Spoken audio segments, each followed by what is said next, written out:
Have you ever looked at your life and thought, this isn't what it was supposed to be or what I thought it would be? Have you ever had so much loss that it started changing how you saw yourself? Or have you ever become known by your pain instead of who you are? Today, we're going to be talking about grief, and grief does not have to be one way. It could be divorce, betrayal, a lost dream, infertility, addiction, relationship breakdown, losing the future you imagined. And this story is universal.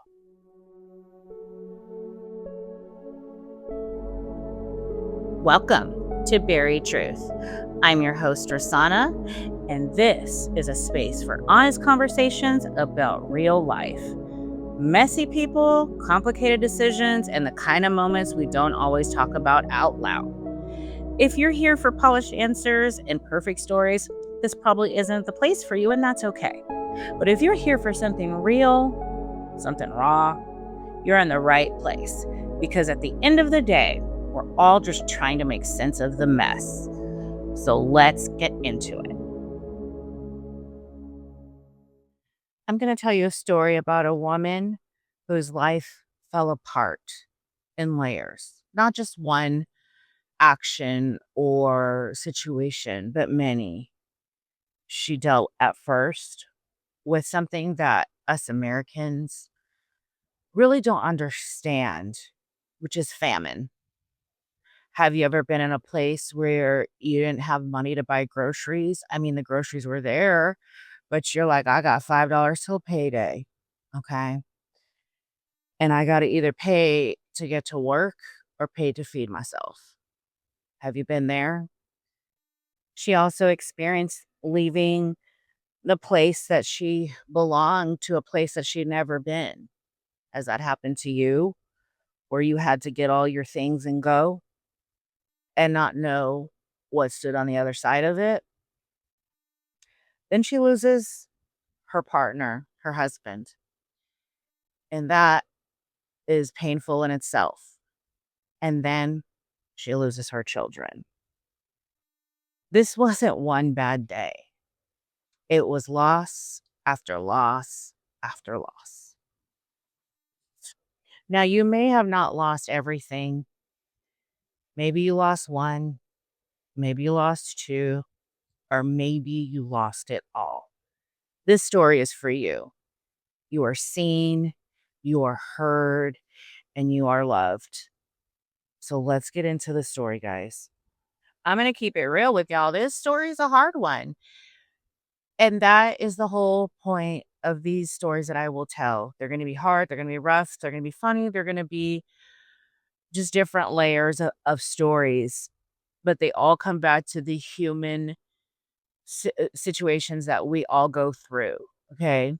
So this woman, she goes, there's a famine in the land.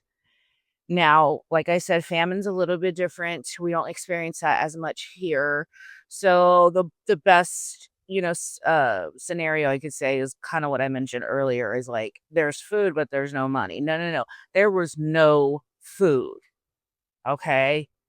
Have you ever been like in an earthquake and you go to the store and everybody like stripped all the food, or even during COVID, we're all, it's gone, girl, it's gone. We got nothing.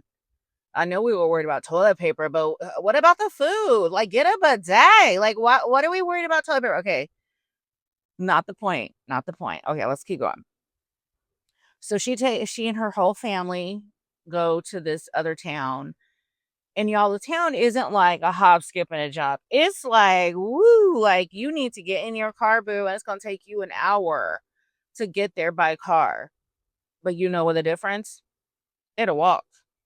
Now, I've never had to walk, what is it, like 50 miles? I think it's about 50 to 70 miles of work, like on foot with all my belongings. No, I haven't had to do that. I've had to pack a car full of stuff with a toddler and be like, beep beep, I'm out of here. But I had a car at least, and so she goes, she gets settled into where she knows she wasn't supposed to be there, first of all. This is a town she knew she was not meant to be in, but she went anyway because she was scared. They're like, "Okay, there's no food in our town. We're gonna go to this other town." And it's not the best place to be, okay? It's got some evil things is the only way I'm gonna put it. It got some evil things going on, and you're like, "What is going on? This is not what I signed up for."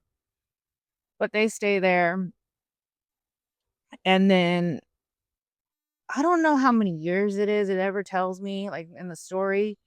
Her husband dies, and then her sons, she has 2 sons, they die. Okay, pause. As a mama I can't even begin to think of the pain of losing a child. I can't grasp that. I love my babies, and I'd be like, "Take Jesus, take me with them, Jesus!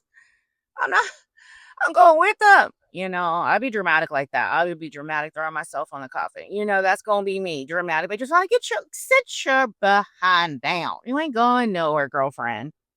But that's where she was at. She lost everything, everything. So then she decides, "I'm gonna go back. I'm gonna go back to where I came from." Obviously, somebody angry at me got angry with me, and this is just some bull, you know? And I've been there.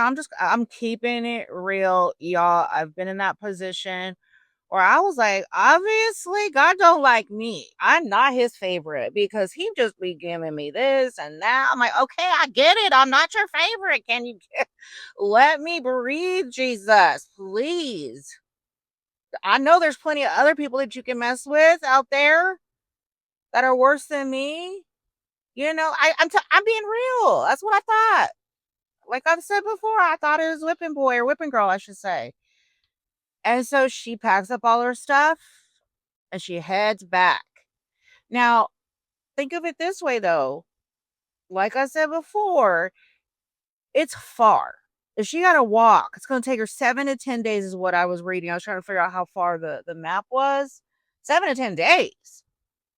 And they in the desert, you know, over rocky land and different terrain. And they didn't get no good hiking boots. They didn't get no Columbia boots. No. They probably in sandals. Can you imagine walking in your Birkenstocks? I mean, they didn't have Birkenstocks, but just go with me. Oh no, and it's hot. I mean, I don't know what time of year they went, but I just picture it hot. And they didn't have no AC, okay, back then. Now, let me tell you a situation about air conditioning. Let me tell you guys. Like I've said before, I live in hot ass Arizona. Hot, hot, hot, hot, hot, hot. Okay. And my car, which is pretty new, the AC is like intermittent, not working. And I drive to work and it'll be on and then it'll turn off. And let me tell you, my house is like 25-30 minutes from my job. But I tell you, I am ready to punch somebody when my AC goes off. We try to get it fixed this weekend and they're like, "Oh, we gotta wait for a part." I was like, "Okay, well, you gonna give me another car?" Because mama doesn't do no AC. Mama does not do that. She does not do well. Okay. She doesn't do well. And then come to find out, a lot of other countries don't have AC. So I want to thank whoever invented air conditioning because we're going to be homies. I mean, you're probably dead. Yeah, I think you are dead. I think you did a long time ago. It doesn't matter, y'all. Okay, back to the story. But AC is the mom. Anywho, point being, they're walking in the desert 7 to 10 days, and her daughter-in-laws, she has 2 daughter-in-laws, both are like going with her. And she's like, "No, y'all gotta go home. Go back. Go home, y'all. I got this. I'm by myself. Leave me alone. I just need to go home." And one of them's like, "All right, deuces. I'm going back, y'all. You don't have to say it once. You can, you just don't tell me twice." Packing my stuff and going around. But another daughter-in-law stays with her and was like, "No, I got you, boo. I got you, boo. You ain't doing this alone, okay? So then they end up in the town, and then she sees all her old homies, and they're like, "Oh, hey, girl, hey, how you doing? Don't talk to me. Don't you be bringing that happy joy to my face. Do you know what happened to me? Leave me alone." Because you know what? They didn't get the text, they didn't get the email, they didn't get even snail mail that all this had happened to her because they didn't have that kind of communication. So nobody knows. Like she lost everything, and she's like, "Just leave me alone." And she changes her name. She's like, "Don't call me this, call me that," because obviously I'm bitter. Okay, I'm bitter. Girl, I see you. Mhm. I mean, I keep thinking I get it with some of these, and then I'm like, "Oh, no, I get it. I get it with that one." And I see you, girl. Bitterness has a way of just growing and growing and growing. And let me, like, give you a little bit of, I was gonna say therapy, but I'm not a therapist, so if you need therapy, medication, Jesus, go for it. So, but from my experience, own it. Own the emotion you're in and be honest about it instead of ignoring it or pushing it away, because if you can sit there and be like, "Yeah, I'm bitter. I'm angry. I'm frustrated." Y'all, I'm not okay, let me just make it clear. I'm not out here telling you what to do. I'm just telling you what I did or do. There were times I literally yelled and cussed at God and like cussed, like angry, like leave me alone. I don't want nothing to do with you when I was going through all of my stuff. And at the end of the day, he can take it, right? God can take your pain and your frustration and your anger, bring it to him. It's when we kinda keep it to ourselves that we can't be real, you know what I mean? So, that's just what I'm saying, you know, God can handle all of our anger, all of our bitterness, all of that. So that's just a tidbit from my own walk, okay? Just keep it real, be honest, and acknowledge where you're at in that moment. And yet she still has someone there that was there for her, her daughter-in-law, who was like, "I got you, boo." And not to mention they don't got no money. I should tell them they were broke, broke. They were like below broke, okay? And they had to like go get some food.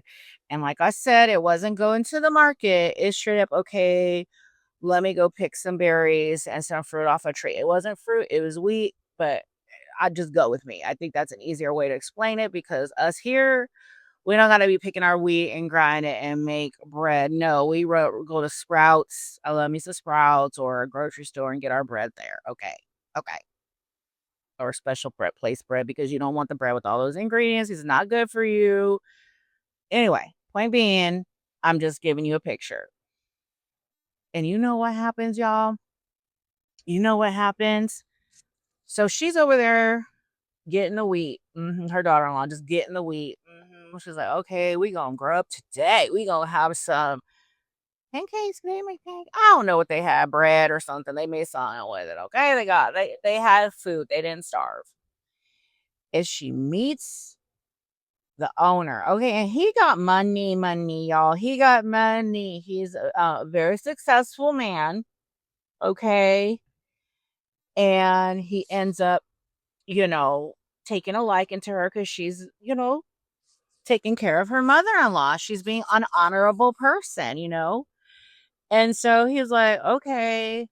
And long story short, they end up getting married and they end up having a baby. And the woman who is now a grandmama, and if y'all know anything about being a grandma, it looks like they like the grandbabies more than they like the kids. I don't know. Like, I'm ready. Like, bring me a grandbaby, somebody, because, oh, you want to know something though? Because I think when we're parents, we're just trying to get by. Can I get an amen? We're just trying to get by because it feels redundant. Wake up, feed them, do games, and it's just the monotony of it all. But let me tell you, you guys, if you got young ones, and I know people tell you, "Oh, enjoy it, enjoy it." What, Susan, you come over and enjoy it because I'm tired. This baby been up, keeping me up.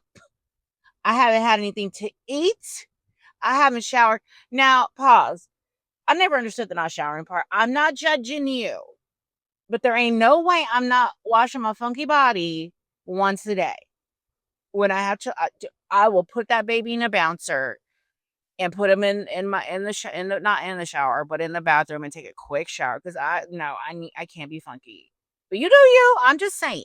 I'm just saying, okay. Or have the dad hold the baby for 5 minutes. But sometimes you can't trust the daddy. I'm not trying to say daddies are bad, but sometimes you're just like, I love my baby, but why did I pick you to be their daddy? I don't know. I can't leave my baby with you. Anyway, getting a little too personal here. Anyway, so what we're talking about? Okay, so she has this baby, and the woman sees, oh, like this is the reason I was supposed to be here. Like, thank you, God, for giving me hope. Because let me explain something. Back in the day, having a child meant having a future. So when she lost her husband and her sons, she lost a future because the kids took care of their family, and you had protection, and there's all these things. So without that, she had nothing. She got nothing. And now she has this daughter-in-law who's taking her with her and said, we gonna go here, boo boo. We're gonna go here. And so she sees that, and even in her pain, even in her sorrow, even in her loss, she has hope. Now, I'm not trying to say, let me just be clear, that it always ends with a cute bow at the end, and everything just ties out at the end, because I'm gonna be honest, it doesn't always end that way. It's not always like, oh, this is why, because we may never know this side of heaven why we went through what we went through. But I promise, promise, promise. Hold on.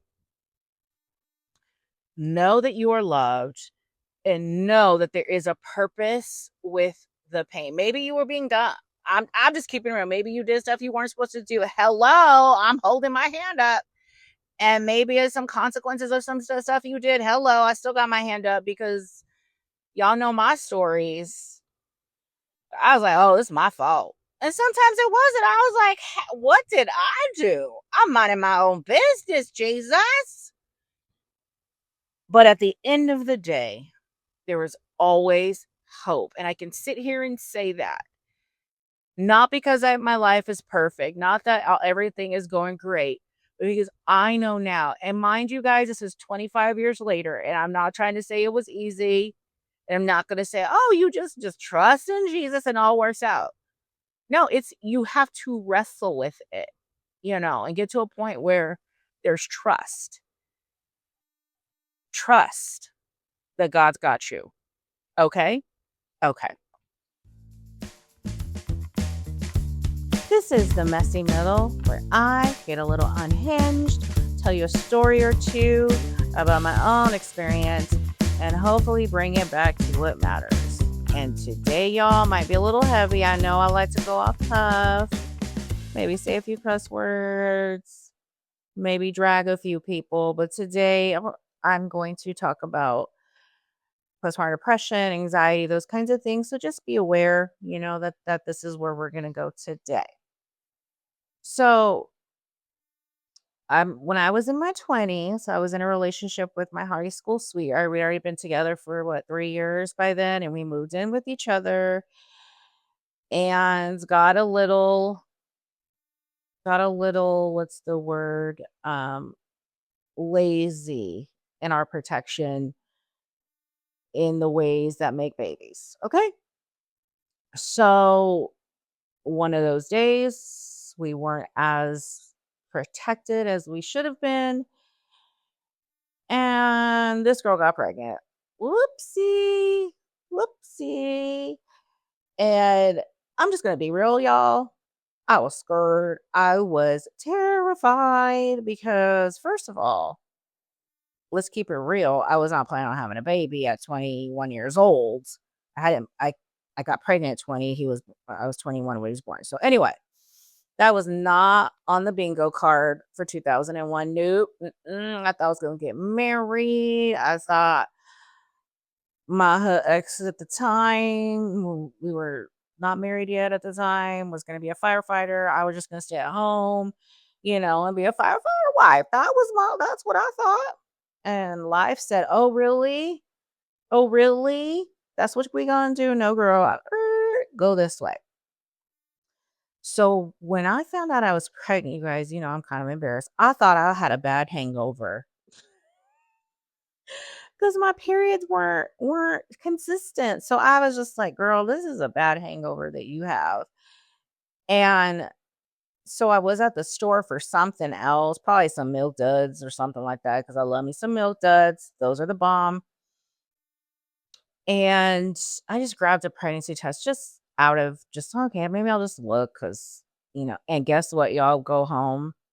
I go home and I took the pregnancy test, not thinking anything of it. I looked, I was like, oh, that's a plus, not a minus. Now, y'all know I'm in accounting, so I know what plus and minus means, but this is a big deal. Okay. This is a big deal. It says right in front of my face that it was positive. And I was terrified, terrified, terrified, terrified because I don't know how to be a mama. I don't know how to do this. I mean, I did have to kinda take care of my little sister, but we're only 3 years apart, and I didn't like it. I actually got mad at my family, like, "I didn't have this baby. Why am I having to take care of her and be responsible for somebody you made? You need." Anyway, my trauma coming out. Don't worry, I have a therapist for that. Therapy, medication, and Jesus, y'all. Anyway, so the whole pregnancy, I'm scared. Like, how am I gonna be a good mom? Am I gonna be a good mom? Am I gonna what does a good mom look like? All these things. And my ex-husband was so excited. He was just like, "We're having a baby, yeah." And then of course it's a boy, so he's so excited. And then comes the birth of my first, y'all. It was rough, it was brutal. And what makes me angry? Because I'm scared of pain. I have a more high tolerance of pain now because of all the surgeries and things that have happened that I'm more like, okay, you're fine, which could be bad too, because then you ignore the signs that you better go to the hospital, girl. But what was I trying to say? What was I trying to say? Oh, I was scared to give birth. Like, it's gonna hurt. And baby come out of there, out of there. Y'all, we need to know more about our biology, okay? Because I was like, how's that baby get out? I was like in my 20s. Come on, y'all. We need to do better for our girls. Anyway, so the labor was hard. First of all, it's my first baby. I don't know what I'm doing. My water breaks not fully. Uh the morning I had a doctor's appointment.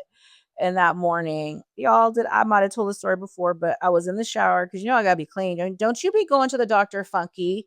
They gonna be looking at all the goods and you coming on there sweaty and nasty. Okay, no, do them a favor, get some wash and clean up front and back. You know what I heard someone tell me before? This has nothing to do with what I'm talking about, but this is when I say I go off the rails. I have a friend who does waxes, because I get my brows and my lip and my chin, y'all, because I'm Mexican and it's hairy and that PCOS. It's like, you know what, honey? We're gonna add to your life not good things. How about some chin hair? How you like that, boo? How you like that? And some dark spotting from ingrowth. Thank you. I mean, I like my skin because I look young, but I mean, I don't like the hair. Anyway, so I've always got like my eyebrows, my lip, and my chin done.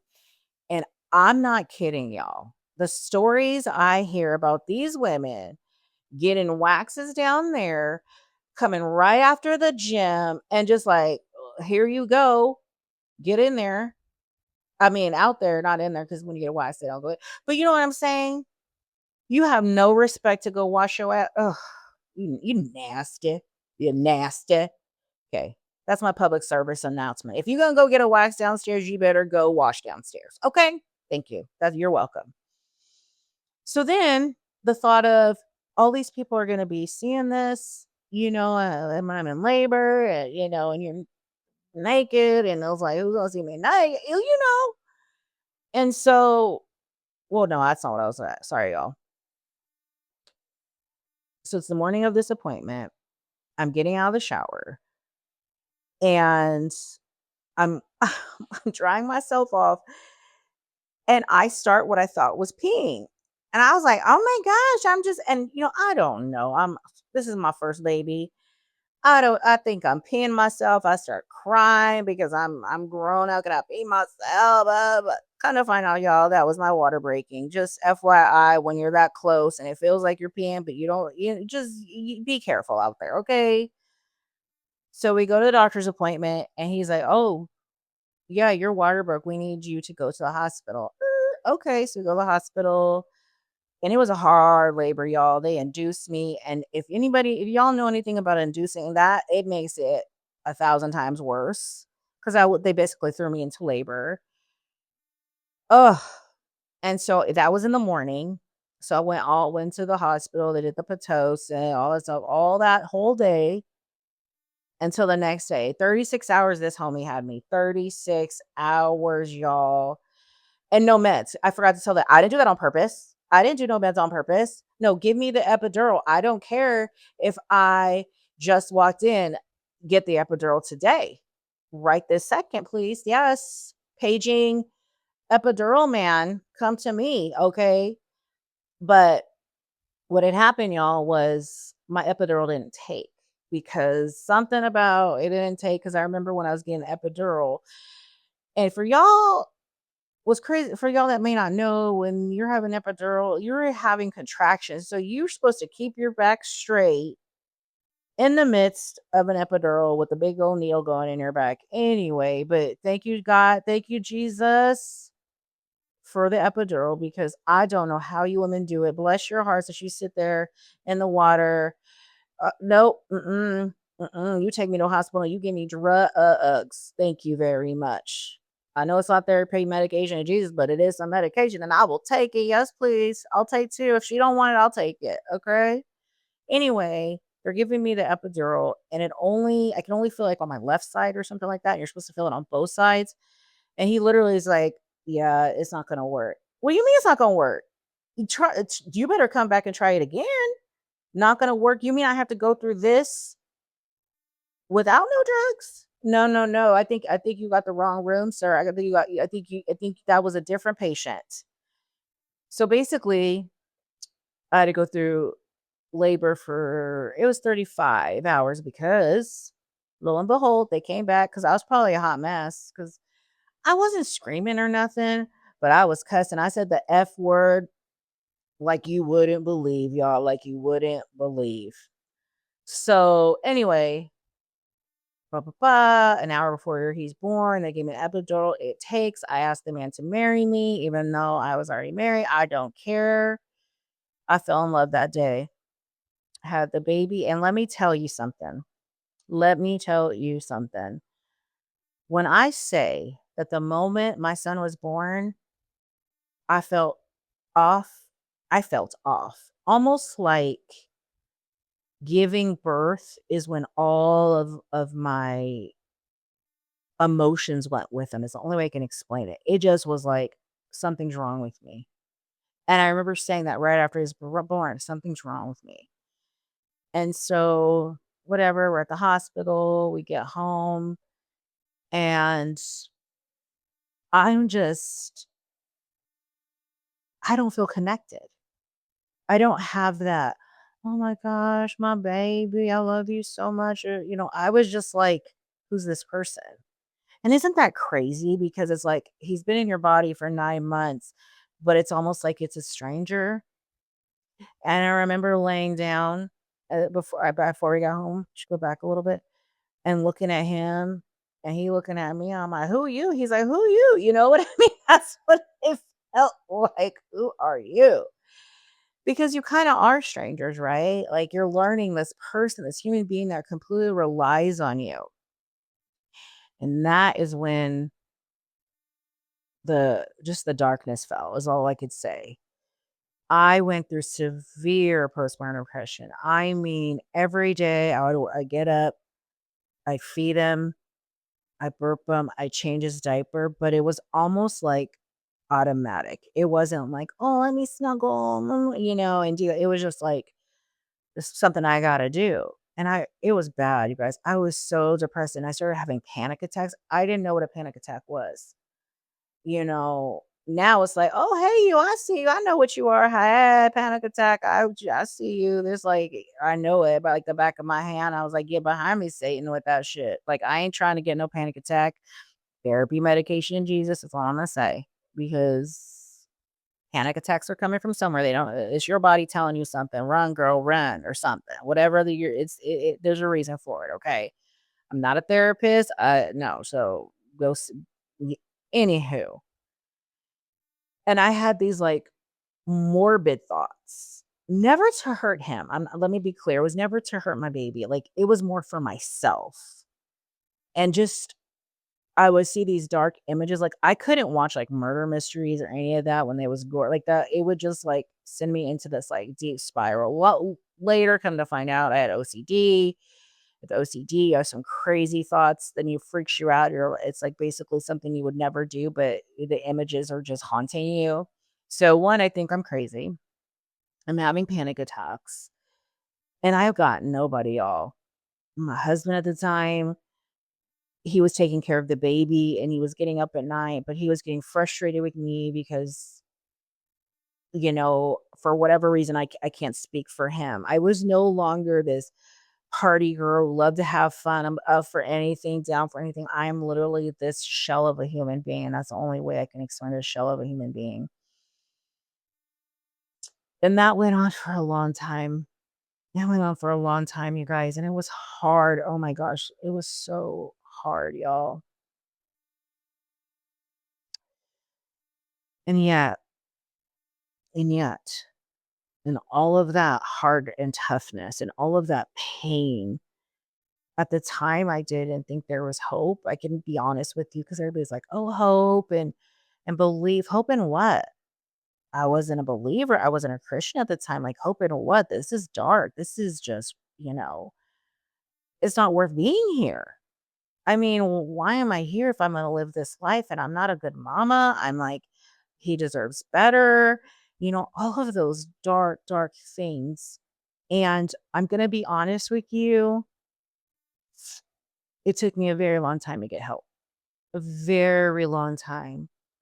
I had from my own upbringing and from my own belief systems and all these things, I didn't think that getting well, sorry, let me rephrase it. I thought that going and getting help, like, I could just push through it. Sorry. I could just push through it and, you don't need medicine, you don't need this, you don't need that. And let me explain to you something. During this time, postpartum depression was not talked about. So let me be clear about that. Now they have website, they have all this like help. And I have like this sixth sense when I see a mother, even if it's on the TV, I can see in a second that she has postpartum depression. I could just see it. And I just my heart just aches because if y'all have never gone through it, thank the Lord. But if you have, you know what I'm talking about. It's that face of just pure, just utter despair, right? You're walking, like I said, you're in a shell of your own, of who you are, of what you thought you would be, right? And through that, I did go to the doctor, and I remember the doctor being so sweet. I was like, something's wrong, something's wrong. And my mother-in-law at the time, she was very helpful. She would come and take the baby and she'd watch him and so I could sleep, but then I couldn't sleep because my anxiety was so big because I would hear him cry and I was like, he needs me. And then of course I wasn't able to breastfeed. I didn't tell you that part. So then the shame of that, because the whole time I'm thinking I'm gonna breastfeed my baby. So then it's like, yep, you're not meant to be a mom. Your titties are dried up. There's nothing there. Obviously, you're not meant to be a mom, and that is not true. That is not true. God gave you that baby for a reason, okay? Now, I don't know everybody's circumstance. I don't know everybody's story, but I do know my story, and I know that it resonates with other people because we're ashamed. And there's nothing to be ashamed of. This is not something you did. It's not a defect. It's just science, y'all. It's just our bodies. It's our chemical balance of our bodies. So be kind to yourself. Know that there is help out there. Don't do what I did and wait for years and years and years and then finally go see somebody and then go, "Oh, it was never me." There is help out there, y'all. And if you heard anything in this story, just know that you're not alone and that there are resources and help for you. And it can get better and it will get better. Just believe in yourself. Believe that you're worth more than this because you are. Okay? And that was your messy middle.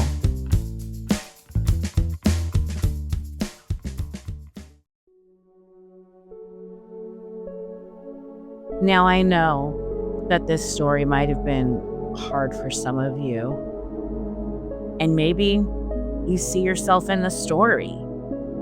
Maybe you feel like nobody understands you.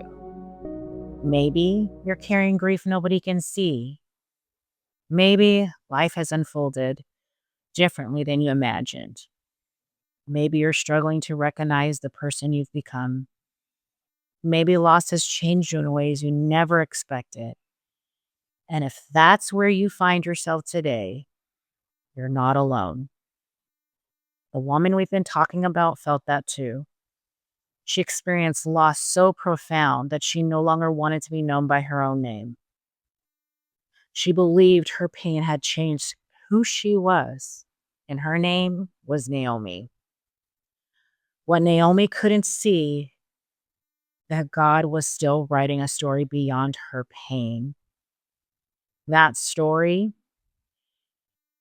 of redemption was through that baby that Ruth had, her daughter-in-law who didn't leave her, had a baby who was the grandfather of David, and through David's line was Jesus. Now understand, Naomi didn't know that part of the story.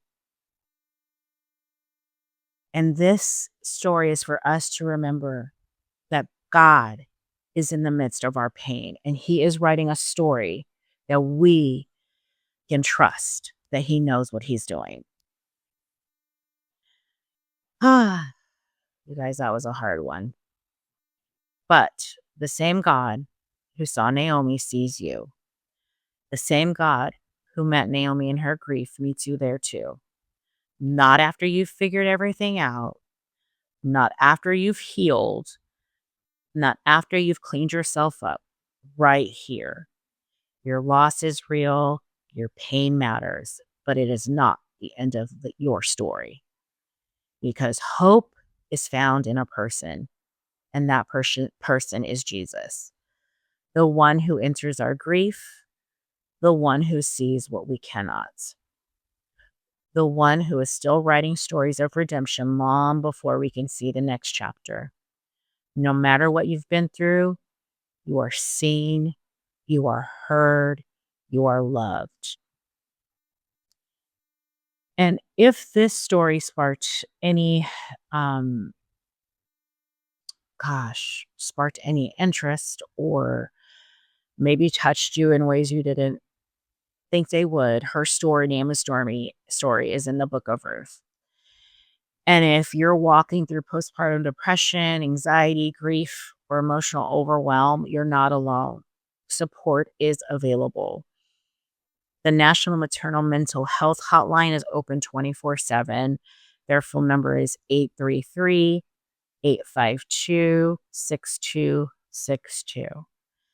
The Postpartum Support International phone number is 800-944-4773. And crisis support is available in the US by dialing 988. And please remember that asking for help is not weakness, it's wisdom. And until next time, stay curious, stay rooted in truth.